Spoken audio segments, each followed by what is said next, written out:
Dieu éternel et tout-puissant, qui régit l'univers du ciel et de la terre, exauce en ta bonté les prières de ton peuple rassemblé en ton nom, et fais à notre temps la grâce de la paix. Nous te le demandons par Jésus, le Christ, notre Seigneur, qui règne avec toi et le Saint-Esprit maintenant et pour les siècles des siècles.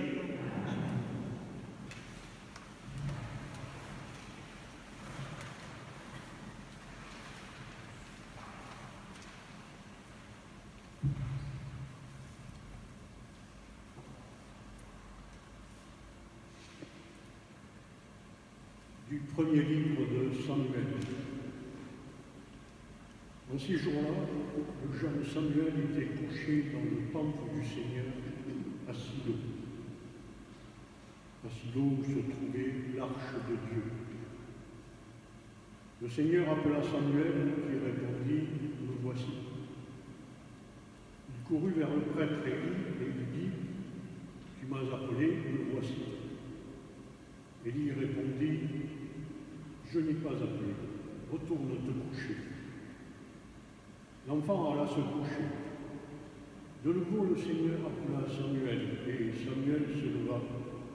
Il alla auprès d'Élie et lui dit, « Tu m'as appelé, me voici ». Élie répondit, « Je n'ai pas appelé, mon fils, retourne te coucher. » Samuel ne connaissait pas encore le Seigneur, et la parole du Seigneur ne lui avait pas encore été révélée. De nouveau, le Seigneur appela Samuel. Celui-ci se leva, il alla auprès d'Élie et lui dit, « Tu m'as appelé, me voici. » Alors Élie comprit que c'était le Seigneur qui appelait l'enfant. Et il lui dit, « Va te recoucher, et s'il t'appelle, tu diras, « Parle, Seigneur, ton serviteur écoute. » Samuel alla se recoucher à la place habituelle. Le Seigneur vint, il se tenait là, et il appela comme les autres fois, « Samuel, Samuel !» Et Samuel répondit, « Parle, ton serviteur écoute. » Samuel grandit, le Seigneur était avec lui, et il ne laissa aucune de ses paroles sans effet. Parole du Seigneur.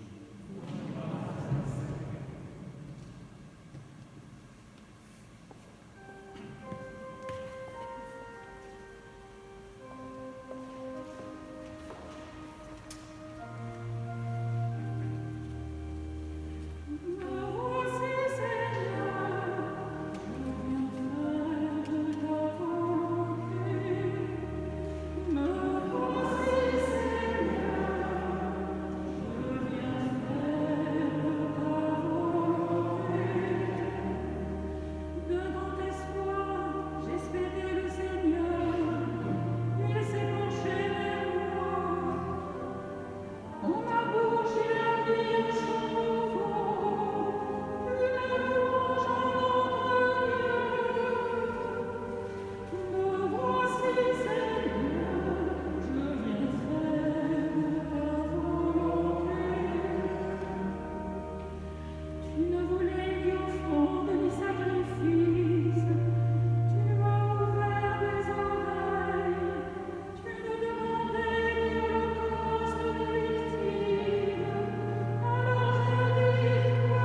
tient. Frères, le corps n'est pas pour la débauche, il est pour le Seigneur, et le Seigneur est pour le corps. Et Dieu, par sa puissance, a ressuscité le Seigneur et nous ressuscitera nous aussi. Ne le savez-vous pas? Vos corps sont les membres du Christ. Celui qui s'unit au Seigneur ne fait qu'avec lui qu'un seul esprit. Fuyez la débauche. Tous les péchés que l'homme peut commettre sont extérieurs à son corps. Mais l'homme qui se livre à la débauche commet un péché contre son propre corps. Ne le savez-vous pas? Votre corps est un sanctuaire de l'Esprit Saint, lui qui est en vous et que vous avez reçu de Dieu. Vous ne vous appartenez plus à vous-même, car vous avez été achetés à grand prix. Rendez donc gloire à Dieu dans votre corps. Parole du Seigneur.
Évangile de Jésus-Christ selon Saint Jean.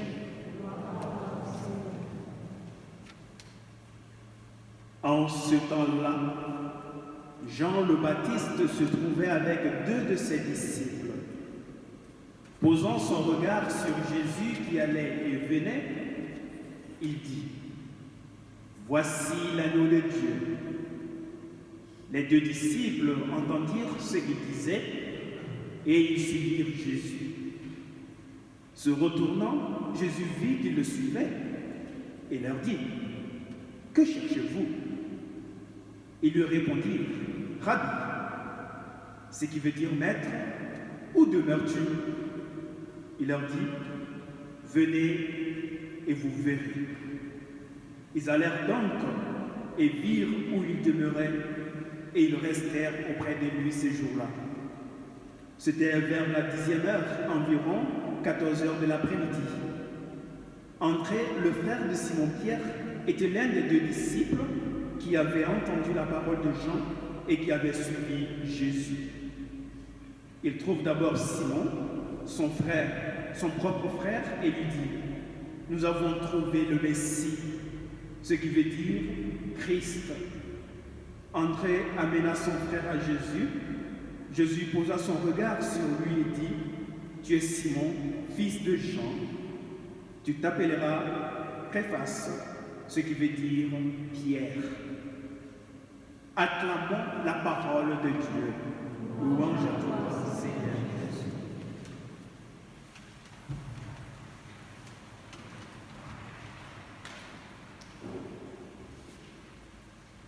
Et bien voilà les textes liturgiques qui nous permettent de mieux nous approcher, en tout cas, des directives de Dieu en termes de mission, en termes d'appel, permettent à chacun de nous de faire mémoire, je peux dire, des origines ou encore les situations qui ont été à l'origine de sa relation à Jésus, de sa relation à Dieu. Peut-être certains d'entre vous, peut-être beaucoup d'entre vous ont reçu la foi à travers les parents, mais parmi nous, il y a peut-être aussi un certain pourcentage qui ont en tout cas accueilli Jésus à l'âge adulte ou par démarche personnelle, à travers la lecture de la parole de Dieu ou encore à travers des échanges avec d'autres personnes qui leur ont permis de découvrir qui est Jésus et pourquoi il était nécessaire pour lui ou pour elle de suivre avec confiance Jésus. Vous savez, en relisant l'histoire, ce récit sur la vocation de Samuel, nous ne pouvons que nous réjouir. Chacun s'est réjouir parce que Samuel est un enfant, un petit enfant, comme Charles ici, dans le cœur avec moi. Et nous avons tous été à la place, je peux dire d'une manière ou d'une autre, de Samuel. Notre petit âge, moi quand j'étais petit, et à chaque fois que j'entendais en tout cas ce récit de la vocation, j'étais émerveillé. Émerveillé d'abord par la personnalité de Samuel, mais surtout de son innocence. Et au-delà de l'innocence de Samuel, du fait qu'il soit enfant, ben, j'étais émerveillé davantage par en fait l'attitude de Dieu. Je me disais, mais c'est fou, c'est extraordinaire, Dieu il est tombé amoureux tout à fait de Samuel. Et je me dis, mais à la place de Samuel, je me vois Dieu m'appeler en disant Paul. Et je me dis, Seigneur, me voici. Ou encore me dire, qui m'appelle? J'étais émerveillé. Vous voyez, ce récit, c'est l'une des pages les plus belles en fait de la Bible. Pour savoir comment Dieu, par différentes manières, peut s'adresser à nous. Et aujourd'hui, à chacun de revivre son expérience personnelle dans son cœur. Dieu a mille façons de nous appeler, plus ou moins ouvertement, ou plus ou moins de manière profonde dans son cœur, dans le silence. Mais c'est qu'il met dans l'esprit, parce que l'esprit c'est celui-là qui fortifie le corps de l'homme. Ce que Dieu met dans l'esprit est donc beaucoup plus sûr que ce qui entre par les oreilles. Vous savez, quand on est dans la vie, qu'on a pris conscience de ce que nous avons à faire et de ce que nous n'avons pas à faire, et qu'au bout du compte, on se rend compte qu'on ne nous a pas confié des missions, à un moment donné, on se pose la question de dire à quoi sert ma vie? Vous ne vous êtes jamais posé cette question? À quoi sert ma vie? Si on ne se sent pas investi d'une mission dans la vie de cette humanité. Quoi qu'il en soit, c'est parce que quelque part, peut-être, qu'on n'a pas été à l'écoute attentive de cette petite voix de Dieu, en sachant que Dieu nous parle dans notre cœur, mais il nous parle aussi à travers mon prochain que je rencontre. Juste un mot, ou peut-être une parole, un verbe qui va faire le déclic. Et le changement, il est là. Ça nous permet tout à fait d'entrevoir le regard de Jésus et ce qu'il veut nous confier. L'évangile de ce jour, vous voyez, nous donne encore un exemple plausible. Jean-Baptiste, avec deux de ses disciples, ils étaient nombreux. Et il s'adresse à eux en leur disant, voici l'agneau de Dieu. Peut-être pas plus, parce que l'évangile de Jean ne nous dit pas. Est-ce qu'ils sont rentrés en discussion, en échange, pour qu'ils expliquent davantage qui est vraiment Jésus? L'évangile dit simplement, voici l'agneau de Dieu. Ça veut dire tout, c'est déjà juste une parole. Une parole de Jean-Baptiste à ses disciples leur ont permis tout à fait de le suivre.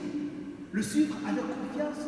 Ils avaient confiance d'abord en Jean, mais la confiance, elle a été davantage profonde lorsqu'ils ont vu Jésus.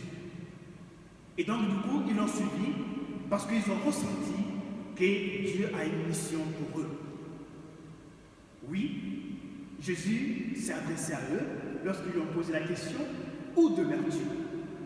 Il dit, venez et vous verrez. Peut-être aujourd'hui aussi, nous, toujours dans notre démarche de foi, pour conforter davantage notre confiance en lui. Il nous arrive de lui poser la question également, Seigneur, est-ce que tu es vraiment avec moi? Est-ce que tu es vraiment avec nous, Seigneur? Où es-tu alors? Vous êtes peut-être d'accord avec moi. Chacun vit des situations particulières au quotidien. Et parfois, dépassé par des situations, oui, on peut parfois faire appel à Jésus de cette manière. Seigneur, où es-tu? Es-tu vraiment avec nous? Es-tu vraiment avec moi? Seigneur, as-tu vraiment ton regard sur moi? Mais la réponse de Jésus, elle est là. Viens et tu verras. Venez et vous verrez. Cela veut dire que quoi qu'il en soit, quelles que soient les difficultés, la constance dans la démarche, et cette constance confortée par la fidélité, et la fidélité qui fleurit de la confiance. Lorsque nous avons toujours confiance, l'espérance ne nous décevra pas. Et suivre Jésus veut dire que l'espérance reste resplendissante en chacun de nous. C'est la rencontre avec Jésus n'est pas un événement sans conséquence. Nous le savons, nous devons le comprendre et nous devons en prendre conscience. C'est tout un départ. Oui, c'est-à-dire la rencontre de Jésus nous permet de comprendre que nous sommes aimés et que nous sommes portés. C'est changer donc de vie. Et au-delà de cela, la rencontre avec Jésus, c'est changer complètement sa manière d'être. Changer complètement sa manière de regarder les autres. Changer complètement sa manière de considérer les autres et de laisser Jésus nous animer par la force de son Esprit Saint. Oui, chers frères et sœurs, trouver Jésus, ou plutôt être trouvé par Jésus, ça veut dire à peu près la même chose, puisqu'il y a une démarche d'une part et de l'autre, ne change pas simplement notre existence. Elle la rend plus belle, elle la rend éclatante, elle la rend ravissante. Avons-nous réellement conscience de cela? Si oui, demeurons dans l'unité de l'Esprit Saint. Avons-nous réellement conscience que la beauté de notre vie, elle est davantage manifestée par la présence de Jésus? Si oui, alors suivons-le avec confiance encore. Et si ce n'est pas le cas, Jésus ne nous lâche pas. Il prend patience, il veut nous accompagner, il veut nous fortifier, il veut nous donner la force de son esprit. Alors ouvrons-lui notre cœur et laissons-le nous porter, parce que telle est la volonté de son Père qui nous appelle à temps et à contre-temps pour accomplir sa mission. La mission de porter son amour, la mission de porter sa tendresse, la mission d'être aux côtés de celles et ceux qui ont besoin de nous. Que l'Esprit de Jésus, l'Esprit d'unité nous rassemble davantage, qu'il fasse de nous une vraie communion fraternelle et que cet Esprit soit notre force pour vivre dans la joie et dans l'amour fraternel au nom du Père et du Fils et du Saint-Esprit. Amen.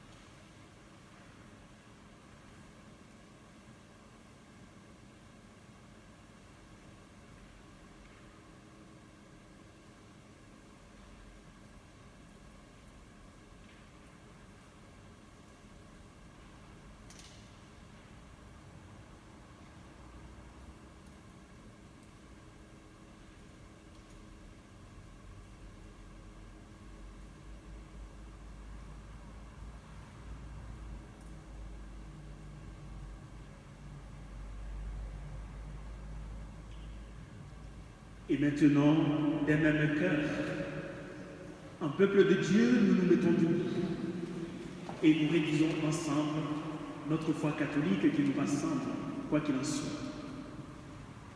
Je crois en Dieu, le Père Tout-Puissant, Créateur du ciel et en Jésus-Christ, son Fils qui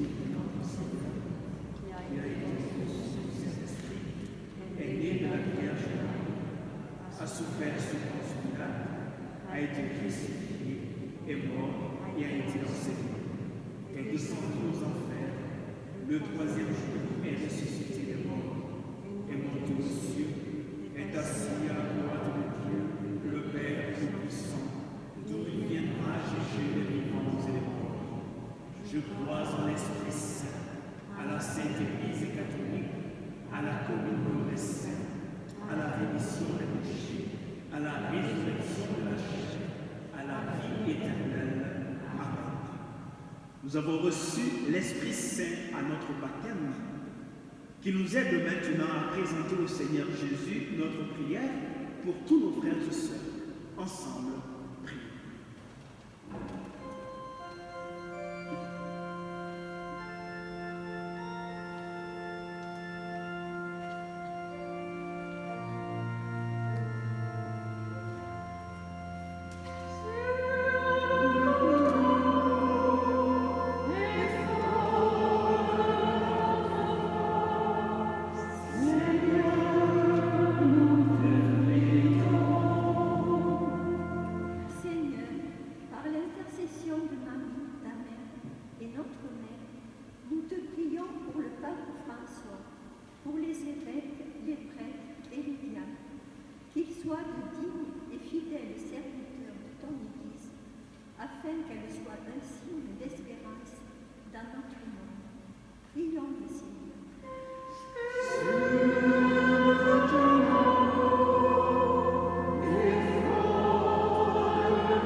Dieu infiniment bon, infiniment aimable, nous venons de te présenter nos humbles prières avec toute la confiance de notre cœur. Daigne les exaucer par Jésus, le Christ, notre Seigneur. Amen.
Prions ensemble au moment d'offrir le sacrifice de toute l'Église. Seigneur, accorde-nous la grâce de vraiment participer à cette Eucharistie, car chaque fois que célébrer ce sacrifice en mémorial, c'est l'œuvre de notre rédemption qui s'accomplit par Jésus, le Christ notre Seigneur.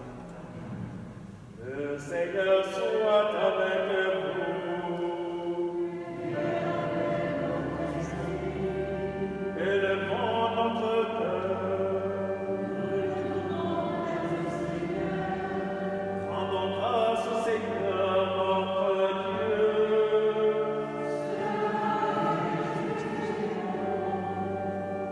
Vraiment, il est juste, il est bon de te rendre gloire, de t'offrir notre action de grâce toujours et en tout lieu.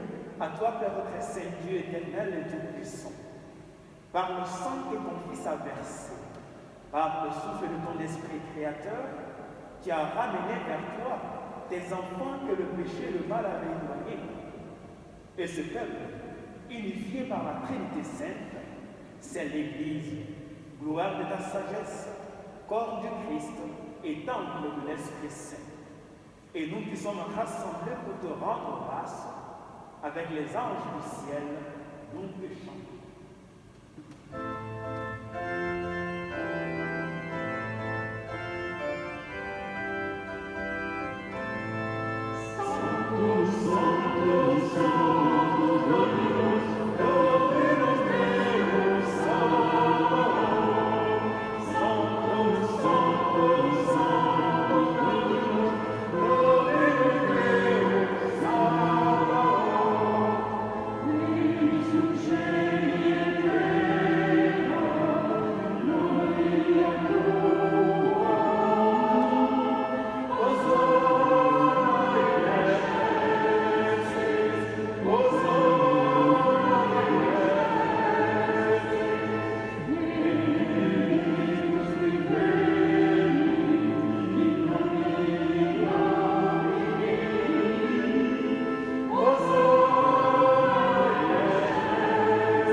Par lui que tu as révélé, par lui que tu as élevé à ta droite, Dieu notre Père, nous te prions. Sanctifie ces offrandes en répandant sur elles ton esprit, qu'elles deviennent pour nous le corps et le sang de Jésus le Christ notre Seigneur. Au moment d'être livré, d'entrer librement dans sa passion, il prit le pain. Il rendit grâce et le rendit et le donna à ses disciples en disant: prenez et mangez-en tous, ceci est mon corps livré pour vous.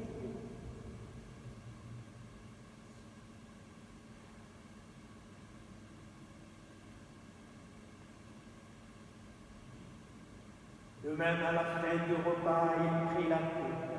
De nouveau, il rendit grâce et la donna à ses disciples en disant: prenez et buvez-en tous, car ceci est la coupe de mon sang, le sang de l'alliance nouvelle et éternelle, qui sera versé pour vous et pour la multitude en rémission des péchés.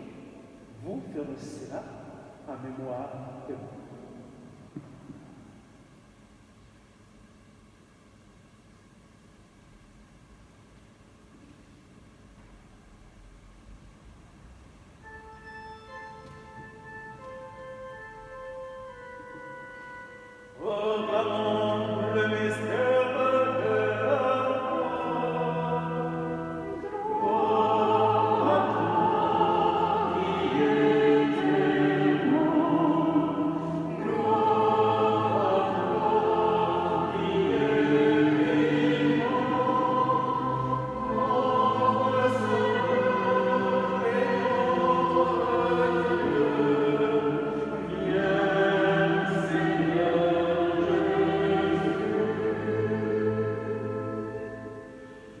faisant ici mémoire de la mort et de la résurrection de ton Fils, nous t'offrons, Seigneur, le pain de la vie et la coupe du salut, et nous te rendons grâce car tu nous as choisis pour servir en ta présence.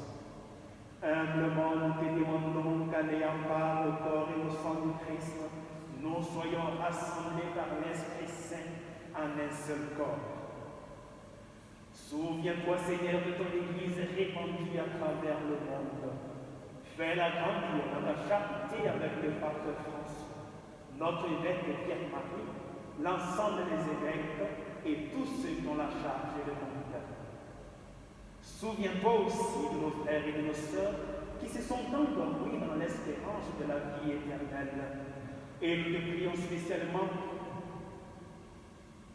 pour nos frères et sœurs, Arlette Bousco, Jacques Blouzel qui nous ont quittés, puisqu'ils ont été baptisés dans la mort de ton Fils. Par ta bienveillance, Seigneur notre Dieu, fais qu'ils participent pleinement à sa résurrection. Et nous pensons à tous les défunts de nos familles. Reçois-les tous dans ta lumière auprès de toi. Et sur nous tous enfin, nous implorons ta bonté.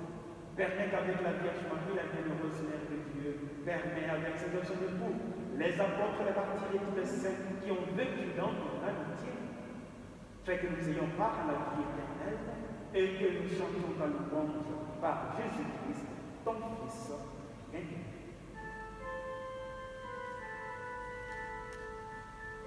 En lui, avec lui et en lui, à toi, Dieu Père Tout-Puissant, dans l'unité du Saint-Esprit, tout honneur, toute gloire, pour les siècles des siècles.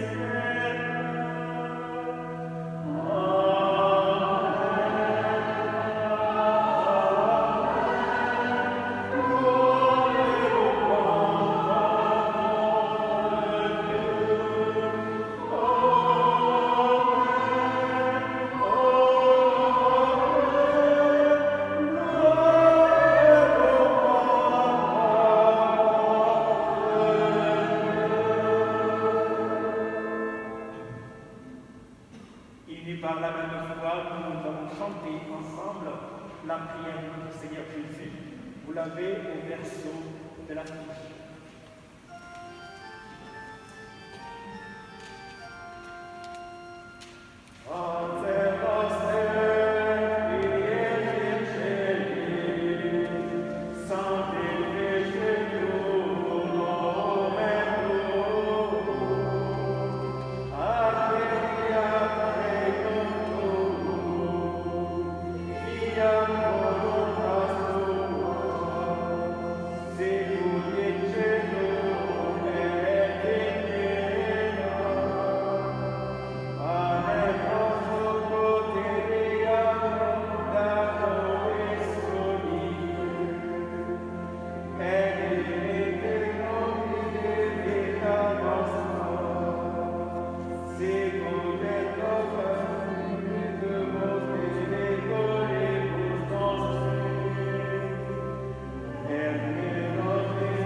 Délivre-nous tout mal, Seigneur, et donne la paix à notre cœur. Par ta miséricorde, libère-nous du péché. Rassure-nous devant les épreuves et les difficultés en cette vie où nous espérons le bonheur que tu promets et l'avènement de Jésus-Christ, notre Sauveur. Le règne, la puissance et la gloire pour les siècles des siècles. Seigneur Jésus-Christ, tu as dit à tes apôtres, je vous laisse la paix, je vous donne ma paix. Ne regarde pas nos peurs ou nos faiblesses, mais regarde la foi de ton Église. Et pour que ta volonté s'accomplisse, donne-nous toujours ta paix et conduis-nous vers l'unité parfaite, toi qui règnes pour les siècles des siècles. Amen. Que la paix du Seigneur soit toujours avec vous.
Heureux les invités au repas du Seigneur.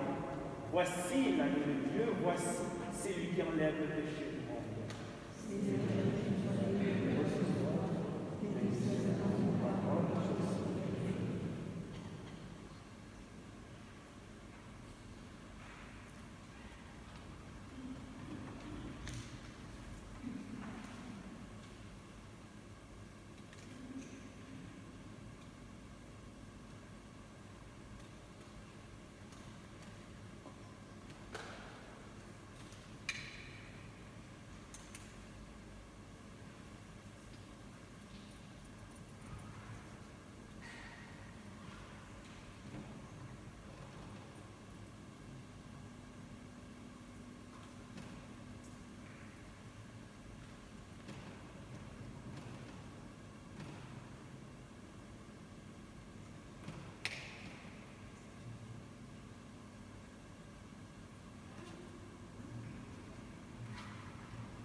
Le corps du Christ.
Avant la prière finale, la bénédiction et l'envoi. L'envoi des délégués de nos 5 clochers. Disons les 4 autres, plus maintenant Pérol évidemment. Et juste quelques annonces. Et les principales, c'est surtout le fait que nos horaires ont été avancés par modification secondaire tout à fait au couvre-feu, ramené à 18h pour tout le monde. Donc les messes en semaine. À Pérol ici, le mardi, elle sera dite à 16h30, comme ce soir. Voilà, jusqu'à preuve du contraire. Donc jusqu'à ce qu'on change de nouveau les horaires. Voilà, pour tout le monde, la messe, elle est à 16h30 et le samedi prochain, la messe également, elle est à 16h30. S'il y a du nouveau, voilà, nous vous passerons l'info via le site de la paroisse ou voilà, le site Facebook de la paroisse. Et au fond de l'église, certains l'ont déjà peut-être remarqué, au fond de l'église, en sortant à votre droite et en regard donc, du confessionnal, vous avez un tableau. Un tableau qui paraît tout neuf. Évidemment, il est neuf, mais c'est une copie conforme, si on peut dire comme ça, de la scène du Caravage. L'artiste peintre, donc, l'a exposé ici, on ne sait pas jusqu'à quand, mais en tout cas pour notre bonheur, voilà, il nous permet de l'admirer et aussi permettre à ceux qui rentrent dans l'église de pouvoir méditer cette scène. Vous allez remarquer, c'est probablement la scène des disciples d'Emmaüs. Le fait de le reconnaître à la fraction du pain. Voilà, vous aurez l'occasion durant tout le temps de regarder, de l'admirer et aussi de méditer. Et maintenant, avant la bénédiction, j'aimerais tout à fait que ce soit comme ça. J'invite les délégués des 4 autres clochers. Donc au début, on avait Anne-Marie Cassissa. Voilà, à l'appel de leur nom, je leur demande de venir devant l'hôtel. Daniel Egui, Tabrièche de Villeneuve de Maguelone. Alors les autres noms qu'on m'avait donnés, représentant Carlon, c'était Lucien, je ne sais pas s'il est là. Et si c'est une autre personne, déléguée de Carlon, elle peut se mettre debout et venir. Il y a eu un bug sur la transmission des noms des délégués. Donc je demande à Pierre, voilà, Pierre Marc, que vous connaissez, de venir. Pour Palavas, on m'avait parlé de Catherine, je ne sais pas si elle est là. Et donc, si ce n'est pas Catherine, peut-être c'est un autre délégué, représentant Palavas. Ok, très bien. Quoi qu'il en soit, donc voilà. Et Michel, venez devant l'hôtel, formez la ligne. Et je vous invite à vous tourner vers l'Assemblée. Voilà, avec Michel aussi, voilà, comme pour Pérol. Et on vous l'a expliqué, l'idée c'est vraiment de garder entre nous, entre les clochers, cette liaison qui fait de nous une paroisse, un ensemble paroissial. Un ensemble paroissial des fidèles différents, mais qui vivent une fraternité dans la tendresse et dans la bienveillance. Nous allons leur remettre maintenant les lumions qui vont rapporter dans les autres clochers et le week-end prochain, ils pourront les présenter à leur assemblée pour signifier que nous sommes toujours et tout le temps en union de prière les uns avec les autres. Nous disons merci aux délégués qui sont venus, je vous invite à les encourager.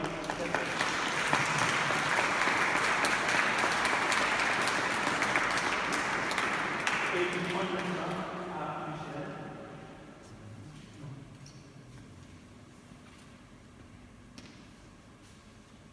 Pierre pour Carmon, Daniel Louis pour Villeneuve, Anne-Marie Cassissa pour la Grande Motte, et donc Catherine pour Palavas. Voilà, on va remettre ça sur le même. Parfait.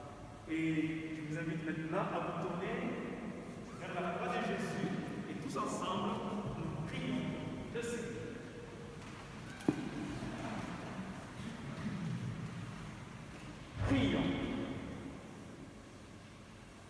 Pénètre-nous, Seigneur, de ton esprit de charité. Pénètre chacun de ces délégués des clochers de notre ensemble paroissial, des forces de ton Esprit Saint, afin qu'ils les transmettent à leurs différentes communautés, afin qu'elles soient unies par ton amour indéfini, celles de ceux qui t'ont nourri d'un même pain. Nous te le demandons par Jésus, le Christ, notre Seigneur. Le Seigneur soit avec vous. Que Dieu Tout-Puissant et bienveillant vous bénisse et vous garde, le Père, le Fils et le Saint-Esprit. Allez et demeurez dans la paix et dans la joie du Christ. Nous allons faire la procession ensemble. Nous prenons ensemble le dernier jour.